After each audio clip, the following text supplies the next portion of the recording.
That makes so much sense. And then God sent me the one I needed, who first came as a little hero. And I say that like that because he really didn't know how big of a person he was until he stepped into the vein. And that's just for the fellas out there who are watching it. So that girl might be, Raydeen might be, look, I'm throwing you out. Throw me out there. That girl might be way up there, but don't you be afraid to rise to the occasion. And he was not afraid to make the climb. Okay. And so he became my war hero.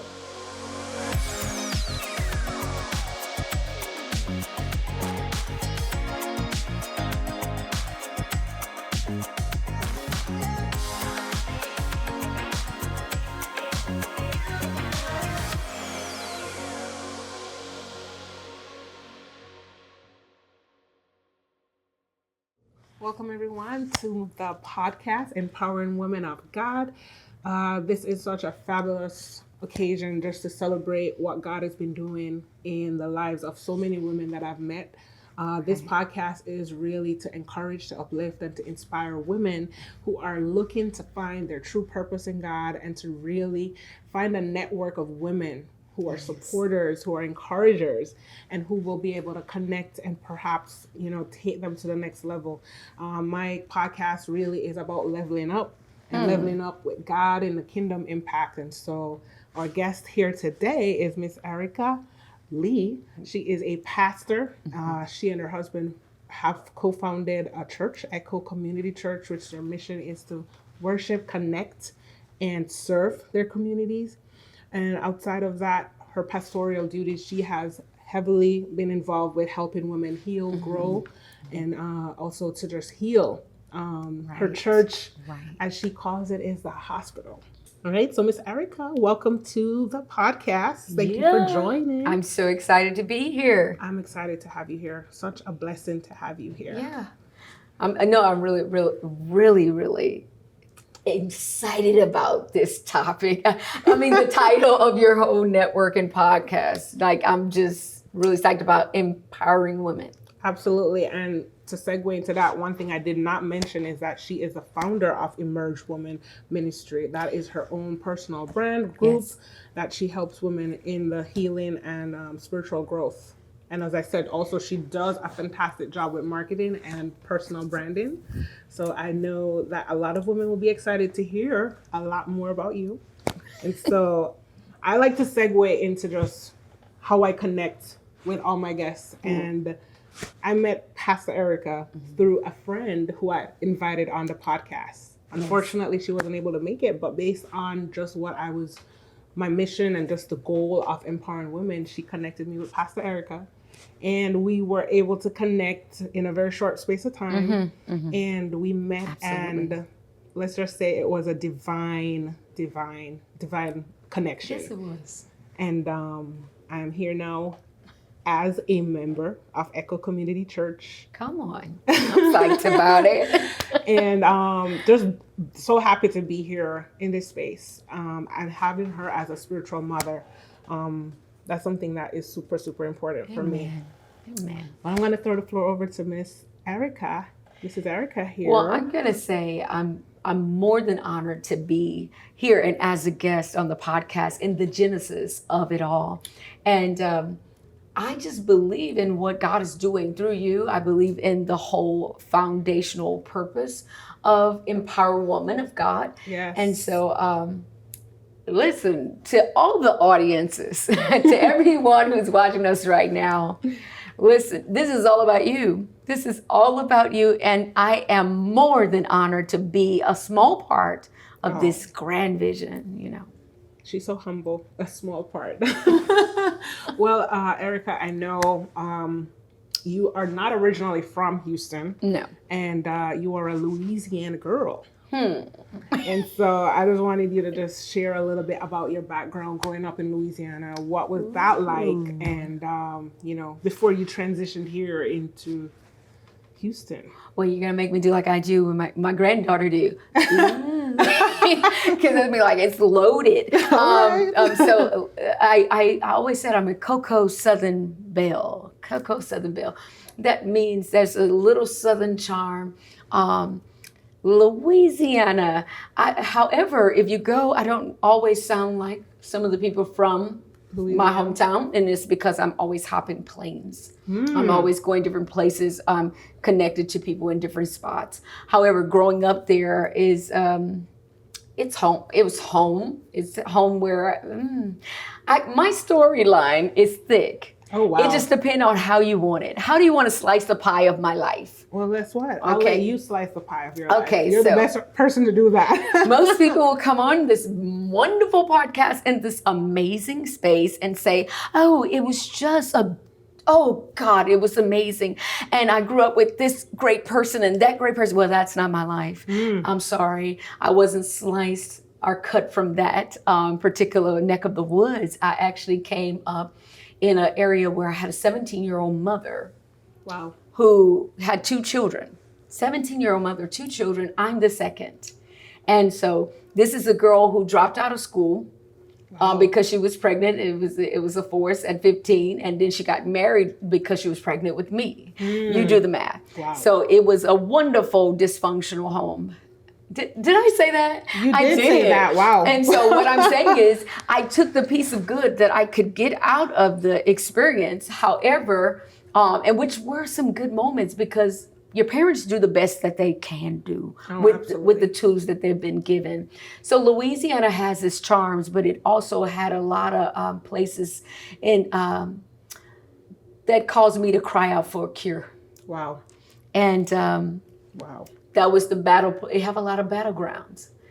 And one of the reasons I escaped living there once I got the courage to move, because everywhere I turned, there was a memory that would trigger me from a trauma spot. Wow. And so, but I didn't forget to gather all the jewels that I got out of those moments too, because in every triumph, there's some lace of trauma in it. Absolutely. And so, it depends on what vein you want to go in. I'm just going to tell you, this girl was sliced in many different ways, but I've learned to find the beauty in the chaos. Oh, wow. I know, as you said, your story is loaded, and I don't even think we have enough time to go through it all, but I definitely know you are big on family. Right. And so I want to dive right into just you as you journeyed into having your own family, what that looked like. And I mean, how is family? What is family? What does family mean to you? Well, I'm going to say family. I've always been a family person, but I've come to learn that, that sometimes you don't find the perfect blend until you come over on broken pieces. Wow. And I'm sure somebody can identify with that out there. I'm sure you can. So I started off with this pursuit of the right idea. And of course had a broken situation, was married for 20 years. Oh, wow. To, I don't want to even describe that personality. All I'm gonna say is Tina Turner had it right. You can't write my story. Okay. Okay. Musically beaten, chronic cheating. Come on, I know somebody out here can identify with what I'm saying, and I'm the girl that's going to keep it all the way real for you because I met the real one who cured me. Oh man, and amen. And so I went through that, and thinking I had to stay in because I wanted to serve God and I wanted to do it the right way, and I didn't want the dynamic I saw my parents have. Right. And so fighting to keep something that wasn't working, that was actually killing me. You know, like the song Killing Me Softly. Oh, yeah. How you take the words out? Killing Me Softly. Anyway, the Lord disrupted that for me. And I thank God for it. Took 6 years of my life to reset my world. 6 years to rediscover the girl that I was. Reestablish my standards. You know, sometimes you will lower a standard just to appease a person's ego. Absolutely. And even in a marriage. Yes. And and when I say lower the standards, that means dial back. Yeah. Forget who you are. Yeah. So in those 6 years, God brought me a little hero. A little hero. We call him a big hero. He's a big hero. Yes, he is. I'm going to tell you, I call him a little hero in this sense. He didn't really know he was my answer at first. That's it. He had no idea, and neither did I. And so I used to call for security, security, especially if so I went from married to crazy to in a crazy world of thirst trap fellows. Okay, single ladies. Okay. Single ladies. Yes. I'm talking to you too. So I can talk to the chaos in marriage, and I can talk to that, what you call that thing in singlehood when you bump into crazy men all the time. Oh boy, there's a lot of labels for that. Yeah, I was trying to keep my standard right here. Yes. And so I didn't do a lot of dating. Wow. Because first of all, I knew myself. Okay?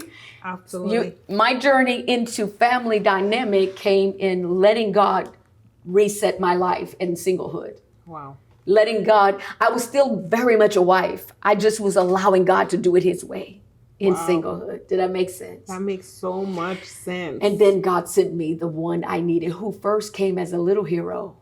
And I say that like that because he really didn't know how big of a person he was until he stepped into the vein. And that's just for the fellas out there who are watching it.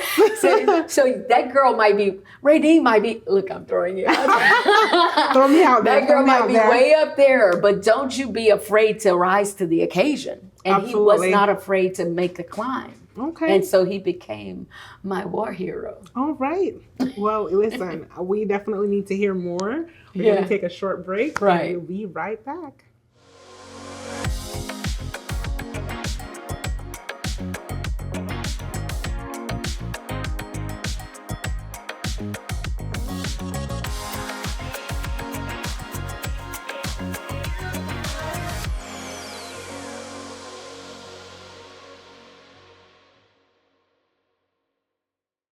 All right, so we are back, and we heard some exciting things from Pastor Ericka, and as she said, her story is loaded. We'll probably have to bring her back for another podcast interview. Right. But I just wanted to delve a little bit deeper into your move to Houston and how everything evolved. Because I know you spoke about your hero, but you did not meet your hero until you came to Houston. You made that shift? Was it then? No, so actually I met him before. Now, you guys want something funny? You want something funny? Yes, give it to us. Okay, so here's the humor in it. My hero married me to my zero. Oh, did I say that? Okay, hold on. I'm sorry, that is not right. I'm sorry, your hero married you to your first husband? Yeah, I like the way you dressed it up, but the truth is I got zero out of that first situation. But if I count my 3 beautiful, amazing children, then I did get a gift. When you chronically beat, you got the gift of life out of it. Wow. He actually married me to him, and we never saw each other that way. I never would have thought that this would be the person. So I didn't. 20 years later, someone was in my inbox, and I never check inboxes, saying, your latter should be greater than your former. I asked him later, hey, was that a tagline? Was that a line to pick up? Because at first I just sincerely always respected him, dignitary protection and all the stuff that he did, whatever. And he just was a good guy. Right. A good guy. I didn't see any, Any red flags? No, he may have had him, but I didn't see him. So I did meet him. We just didn't date. At one point we dated the idea of dating. This will blow your mind, and I know people do not do this. But we didn't date before we married. Oh, really? That's wow. I said this is the most arranged marriage I ever had. So what was the time of you meeting your husband online? So you met him through your DMs, which a lot of people are meeting their spouses through DMs these days. And what was that time frame? Well, I've reconnected with him on that about a year or so. I was his prayer person. I prayed for him mostly. So I teetered between whether or not he was my assignment or whether or not, a big brother who can help me navigate. Right. Because the guy was a detective. He was supposed to be my guy that I ran every security. Yeah, you're supposed to do a background check on everybody. Right. And then one day we had a conversation and it sounded like he was putting in an application. Okay. So I was like, hey, Pastor Lee. are you putting in an application? He was like, yeah. I was like, okay. And so I moved here without the intentions of thinking we were going to be together. Right. I didn't move here with him on my mind. I moved here because God led me here for ministry, and the airport was international, so I can hop the plane easy because doing business, owning your own business, as well as traveling, speaking, preaching, I moved here with my children and in hopes that I could help them because I was a single mom all of a sudden. And they were in their crucial years. Come on, I know somebody understand. Absolutely. The teen years. So they were dealing with their emotions about the divorce and all of those things. And I had been here for like 2 years before he had come along. So now I've been embarked on about 4 years. Wow. But I was able to establish myself, get a home, a car, do what I needed to do. I enjoyed my time of getting to know me.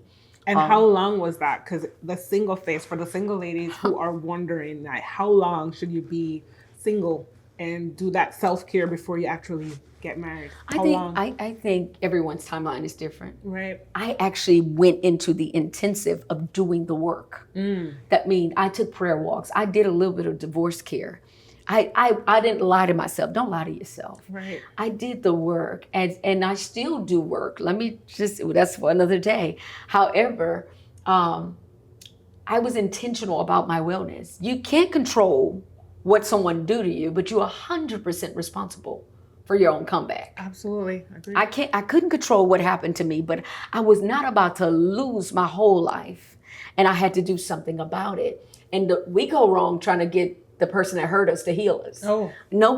Listen, I let God close the book, and I took every bit of 6 years to do that. Wow. Now, I had a lot of men mad at me. Hold on, ladies, out there looking. I had a lot of men, they were trying to hook me up with these mega pastor friends because they said PE is the one. She's gifted, she's cute, and she can build an empire with you. She's a kingmaker. Yeah, she's a kingmaker. And so I had people say, well, does she even like men? This was the question. Of course, when you're single, right? Right. Must be. Huh? Right. Yeah. Especially around this growing time. And then the other question was, is she just needed somebody with a lot of money? I'm like, I got money in the bank. Shorty, what you think? Did I say that? I was saying, yes. I was like, Miss Independent. Listen. Okay. But I did have to battle not to go to that place where I became so independent. I had no room. However, and I was listening to stuff that was not going to drive me in the right direction. God had to pull me back. But I had people, they don't, can we have a coffee date? No. You want to know why I didn't have a coffee date? Why didn't you have a coffee date? You ready for it? Yeah, let's hear it. You got to thy own self be true, Maya Angelou said. Know yourself. I was a holy hot girl. That holy hot girl doesn't mean that you have lost your standard. It means you know who you are. Yes. I can't have a date. I can't have a date because I was married for 20 years. Ooh. Okay, wow. I'm saying something. Somebody's going to get it that's not too religious. What I'm saying to you, it doesn't matter how much Bible you have, how much you told, how much you preach. If you were married for any amount of time, you're used to running an engine, okay? I can see some of my spiritual daughters right now saying, yeah, you told us that. You have to train yourself to discipline yourself in a new sphere. And so that means know that if you're having a stressful day and that's a trigger for you, don't go have a business meeting with the opposite sex. Absolutely. So I had decided I didn't care what they said, you know? Right. I'm just not about to sit with you because I love all this hotness that I'm saving for my husband. Right. And I don't want to put myself in a vulnerable situation. Amen to that. Do you hear me? I hear you 100%. And so I'm saying stuff that most pastor ladies and pastor wives will not say. Well, Will not say because you don't want media to twist your words and do that, but I'm gonna save somebody's life. Just don't go to coffee. And and that's one of the beautiful things that I love about you is that you are so authentic. You are so transparent. You don't hold back. Mm-hmm. You show everything, and I mean that is what we need. More women need to be able to relate to other women and not feel, yes. A lot of women compare themselves to others and they try to fit in, but there's so much stuff that happens behind the scenes. Right. And you're just like laying it all out there. You're not holding back. Right. And I love that. I absolutely love that. Well, you know something? Can I tell you here? Yes. You don't have anything to hold back when your behind the scene is pure.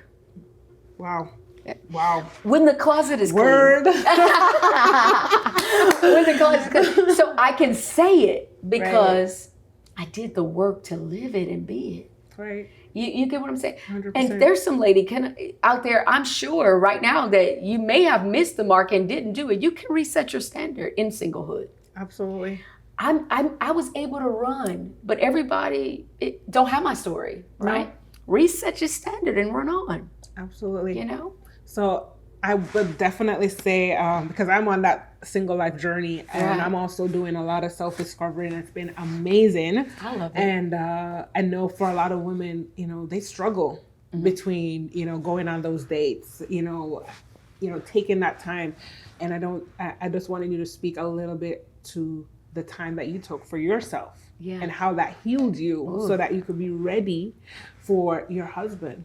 Who you met. Like, what was that process and how important is that for you as you're going through that single phase? Well, most preacher ladies will tell you it was all spiritual. Mm-hmm. No, it wasn't. So let me tell you, it was practical and spiritual. In fact, the Bible says first natural, then spiritual. Right. So I did some very pragmatic things. I took prayer walks. Everybody's thing is different. I needed ecotherapy. Ecotherapy. I needed to get out, see the world from a different lens. Right. And I was intentional about meditating. Not mindfulness. Let me clear that up. Clear it up. We're in an era where mindfulness and spiritualism is wrapped up into this consciousness thing. However, I'm talking about the meditation the Bible speaks of. The world hijacked it and put a twist on it. But God intended for us to be alone with our thoughts. Wow. Yeah. And not only be alone with our thoughts, but to train our thoughts. Yes. He said, let this mind be in you that's also in Christ Jesus. So I had to reset the trauma mind to a triumphant mind. Wow. And I did that with practical things as well as spiritual things. Going some places that I started carving out little pieces of heaven. Wow. I wanted to see beautiful. Beautiful things. Like you like flowers, obviously. Yes. I love flowers. I like to see nice eclectic cafes. I like to see the art on the wall. I like to hear the vibe in the lounge. So how people set things up, and I drove myself in. I dove into my creative side. Yes. And I actually started helping other people create that beauty in their world, while still doing the work of therapy. And when I say therapy, I just went to group sessions. Your therapy, it may be different. Yes. Some of us may need clinical, depending on what it was. Depending on him. And because I spent 20 years, 2 decades of my life with chronic beating, cheatings, and homelessness. I didn't mention that I was homeless most of my marriage. Wow. Yeah, so on top of that, you have fiscal fidelity that's going on, infidelity in the fiscal arena. So my world, and all of that while leading people. Oh, he was a pastor, I forgot to tell y'all. Oh, wow. So leading people and leading bleeding people while you're hemorrhaging. Now, isn't there, one of the greatest joys that I have in my life is helping people. Right. And that's been a great way and great therapy. Yes. To not focus on just the things, the trauma or the disappointments anything, that would hold you back from your true purpose. And I think, you just said it there, that you started to help, you started to help women. Yes. And what was that you were helping women with? I was helping women overcome the very thing I was overcoming. Imagine that. Imagine that. So it was Wow. like I was helping them. I started a network before Emerge was Emerge. It was Live Beautiful. Then that became so prevalent that everybody was grabbing it. God systematically grew it. It was Virtue the Book Club that obviously was hiding from the preacher. Live Beautiful. And then we started networks for girls. She lead her, Right. and things like that. Daughters from all over who are phenomenal women like yourself. Women who are leading women will come and sit with me. That let me know that my stripes I earned was for them. Yes. And so helping them made sense of the trauma. Right. It made everything make sense. And so in that journey, I began to emerge out of that. That's why we have the Emerge. Woman. That makes so much sense. I was about to ask you, but thank you for answering that. That makes so much sense. Emerge. And that is a beautiful thing. Believe me, your network is amazing. And I love the fact that whenever you see women together, you try to have them connect. Yes. You do not let it beat pass. You do not let that opportunity pass. You encourage it. Right. And you drop names. I sure do. In rooms. I mean, these women don't even know that their names are being dropped in Right. rooms that they're not even in. Right. And I believe that it's so powerful because we don't have enough women supporting each other and giving back in that kind of way. And that was, I mean, during your pain, your trauma, to be doing all of that, I think that is one of the biggest therapy. Yes. Is helping someone else Absolutely. through their pain because you're healing through that. Absolutely. He said every joint supply. Yes. And to be honest, being on the other side of wellness. Oh God, that sounds so amazing. It is. It's a healing. It's therapeutic. Yeah. It really is. And so now you're here in Houston. Yeah. You're here because the international airport, and also healing. Doing something different. Right. And Right. now your husband you met a long time ago. Didn't know he was going to be your husband. Right. But yeah, now fast forward. Now you're both married. We are. And you started a church together, Echo Community Church. Echo Community, and I'm gonna tell you, Echo Community started like a life group. I just refused I refuse. Hallelujah. I refused to make that into a church before he came. Wow. He actually didn't come as a pastor. He came as a 18-year career detective. Wow. Who also have done EMT work, who was a PK running from his church. So he didn't, tattooed right. Okay. I'm gonna tell the truth. Listen, so I was like, yeah, we're not about to do this church marriage thing again. But then he's like, I feel called. And I was like, wow, wonderful. And so he felt called. But there were people who relocated their whole world anyway, holding on to my coattails saying, where would I go? Right. And so we pastor together. He's our lead pastor. I love being a co. Yeah. I love, especially with a guy like him, because he's amazing. Yes. And I'm not just saying that. I know. He's the guy that makes room for you to be everything you need to be. No intimidation. Listen, he's good in his own shoes. And I had to adapt to that, honestly. Wow. I had to adapt to that goodness that you asked God for. So that single preparation is about adapting to what God has for you. Wow. So now here we're pastoring Echo Community Church. It's an amazing church. We the church that leave the building. Yes.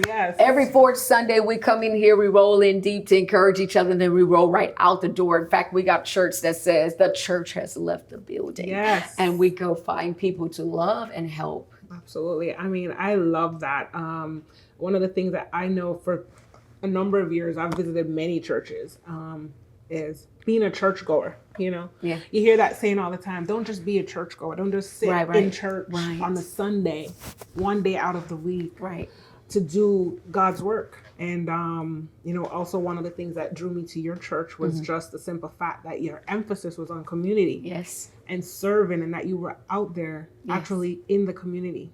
Because, Absolutely. a lot of churches wait for the people to come into the church. Right. Well, we got to go out to find the people so they can, find God, find that place of solace, of community. And I believe that's so important, and you're already doing that. So we're going to take a quick break, and we will be right back with more from Pastor Ericka. Amen.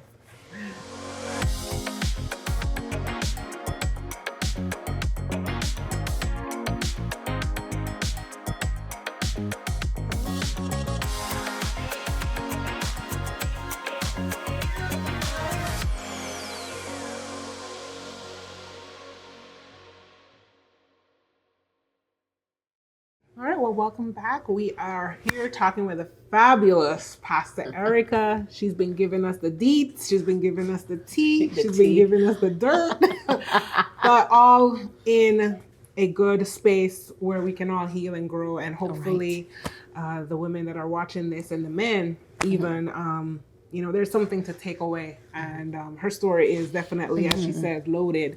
Right. And I wanted to lean in a little bit more now on you becoming a pastor, because I know that from our conversations that this was not something easy for you to take on and to accept that role and what God was calling you for. And so you want to talk a little bit about that? Yeah, they called me PE for a reason. I could not embrace Pastor Ericka, so I was just like, hey, just call me PE. Yeah. I almost would say, she still prefers PE now. Yeah, but I still prefer it now because all over people call me PE. Right. And they know me as that, and I've embraced it now. However, I didn't intend to be a pastor. I was a woman empowering women. Hey, empower women of God. Let's high five. I was a woman empowering women through books. I was trying to give our demographic, African American woman mostly, this book club experience. See, a lot of us didn't have that back then. Right. That was before Oprah did her thing. Okay.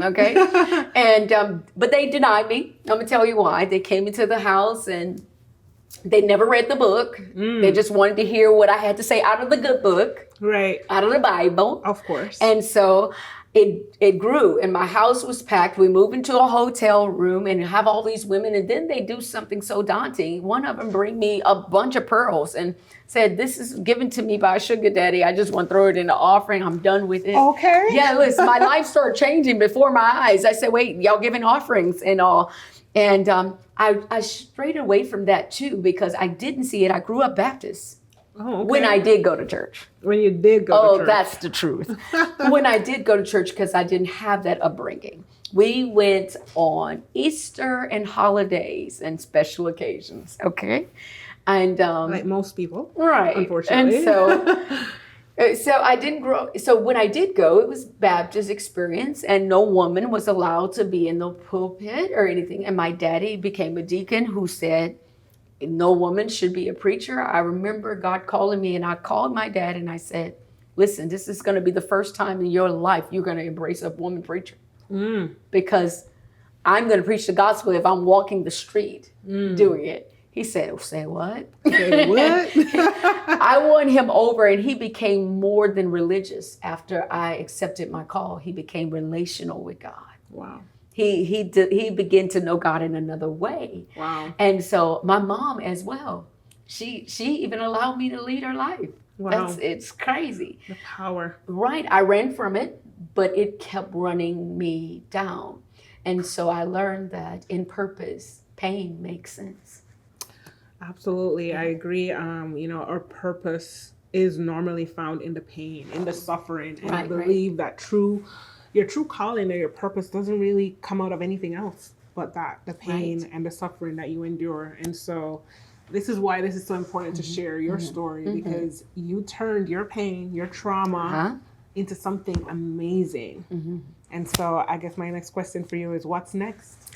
What's next for Ericka, Pastor Ericka? What's next is to empower women that are empowering women. Oh.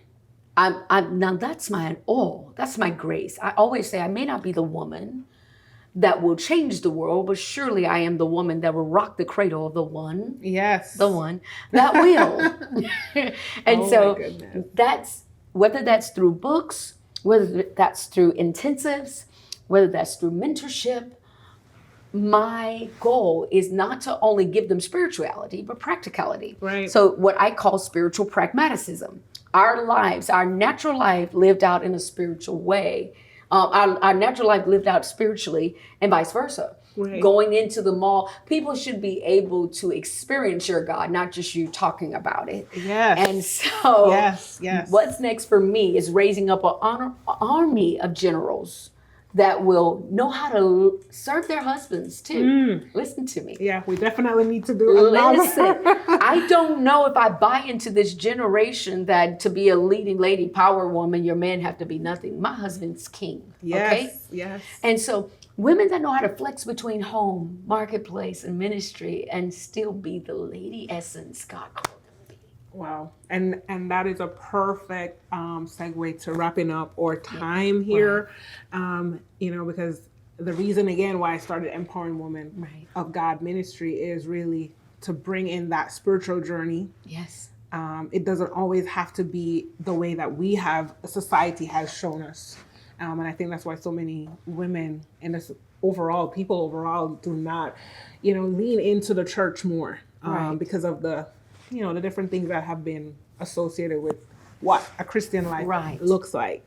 And so purpose is definitely, I believe you found your purpose. Yes. You're doing your purpose. Yes, you found healing in your purpose. Yes. And I believe that every person that's listening to this podcast, they are created for something unique. And, that needs to come out. And the business aspect of it is we're all created to do more, to live abundantly. I think a lot of people are afraid of being wealthy. Yeah. And I believe that God did not call us to be broke. And to live in poverty. Now you're saying something. Because at the end of the day, we are here to serve and to do so much more with our lives and our mission and our purpose. And so I truly hope that, the guests that have been listening have been inspired by your story, and that, there will be more people, coming to the fore and they're sharing what they've been going through as well. Amen. And so I know at the end of the podcast, we'll have all your information in our link below, so people will be able to reach out to you to join your Emerge network. And do you have to be a member of the church to be a part of your network? Great question. Not at all. We're kingdom driven. So it's you don't have to feel like you belong until you belong. I mean, if you don't belong until you feel, that's what you do. But you don't have to. You can be at another church. You need a mentoring voice. You need a sounding board. I'm just becoming to women what I was always searching for. Wow. And so we thank you for that. But before you go, I definitely wanted to do a little fun segment. This is the rapid fire question session where you get 1 minute to answer these questions. Oh boy. And whatever comes to mind first, that's what we want to hear. So, are you ready? I don't know. All right, let's go. If you could have any superpower, what would it be? Why I feel like I already have one. Hold on, let me. That's Hold so on, crazy. 1 minute, we're going. Oh, 1 minute? Yeah, superpower. Oh, that's not fair. It's not. Controlling my children. Controlling my children. Don't edit that, because they don't want that. Okay, second question. What's the most bizarre dream you've ever had? Yeah. That is so weird. That is a weird. I didn't even know why I asked that. Maybe I saw a broken plane coming together again. I don't know. Oh, there's a message in that right there. Right, it is. What's the strangest food combination you enjoy? I don't have strange combinations because I think they're all delectable. You're all delectable. It may be strange, but I like it. I like cornbread and cabbage. Oh, wow. That is definitely bizarre. No, it's not. Oh, my God. This is a Southern charm. Oh, my God. Oh, my God. That is great. Is it a Louisiana thing? It is. Okay, so I guess I need to get into that then. Okay. No, I forgot. We're from Jamaica. Yeah, Jamaica. Cornbread and cabbage? No. Oh, my God. Not together. Oh. And then one last question. That's going to go viral. Yes. Okay. Cabbage and cornbread. And then one last question. If you could meet any historical figure, who would it be and why? I think I answered this question before. If I could meet anyone, who would it be and why? A historical figure. What you mean? They can help with history, right? Sure. Okay. Your twist, your take. No, you say historical meaning politics. However you interpret it. I'll let you answer. However you interpret it. It would be Coretta Scott King. Okay. It was because I just need to.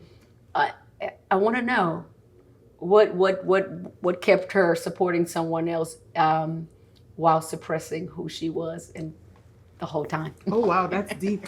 That is. I just want to know. That is deep. Well, thank you so much for watching this podcast. There is more to come. Pastor Ericka, all her information is listed in our links below. And if you want to connect, please do connect.